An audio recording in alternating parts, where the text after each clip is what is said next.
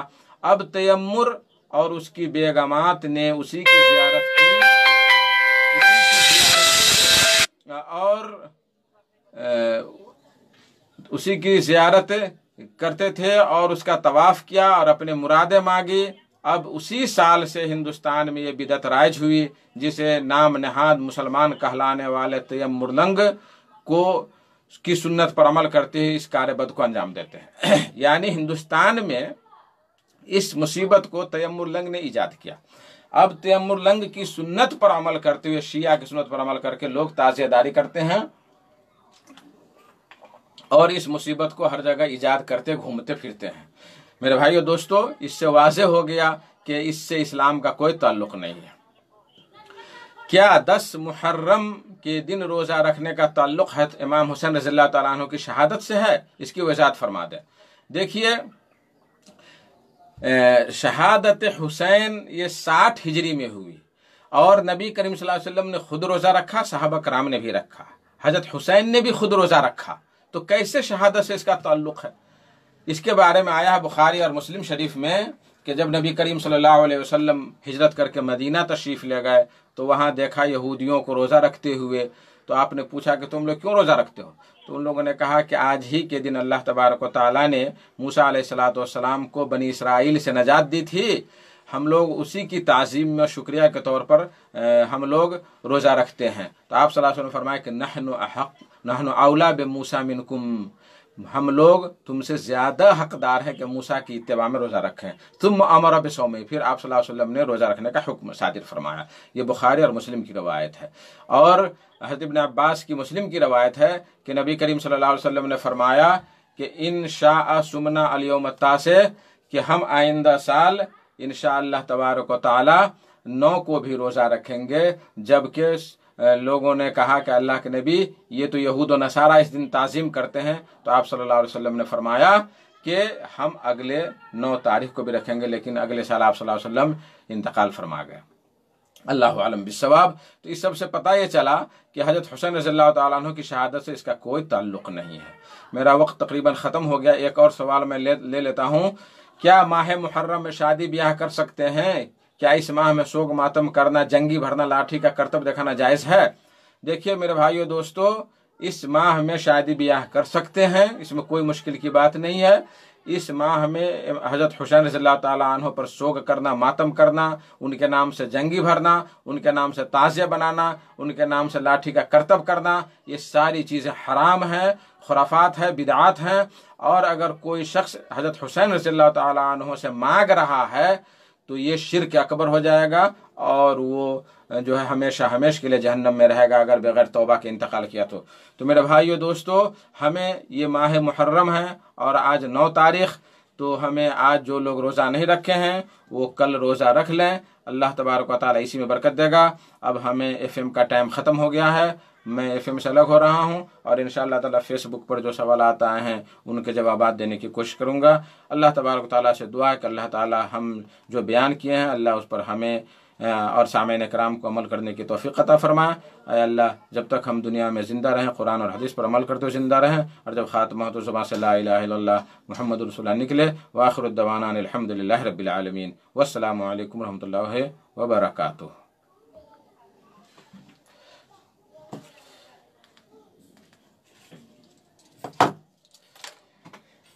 اب ذرا فیس بک کے بارے میں بھی تھوڑا دیکھ لیتے ہیں۔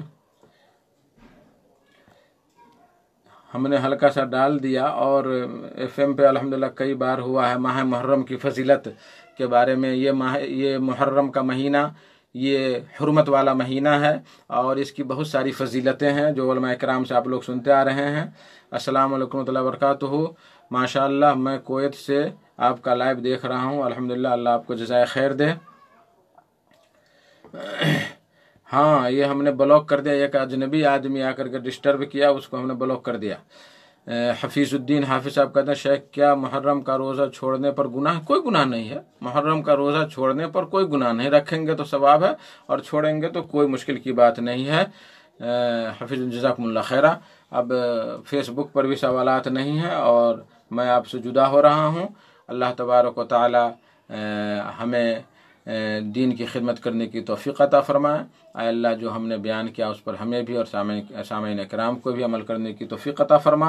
اے الہ العالمین، اسی محنت اور اسی نیکی کی بدولت ہم مسلمانوں کو، علماء کرام کو صحت و تندرستی عطا فرما، اور جو علماء کرام ہمیں زندہ ہیں اللہ ان کی حفاظت فرما، آمین۔ وآخر الدعوانا الحمد للہ رب العالمین، والسلام علیکم ورحمۃ اللہ وبرکاتہ۔ اللہ اکبر اللہ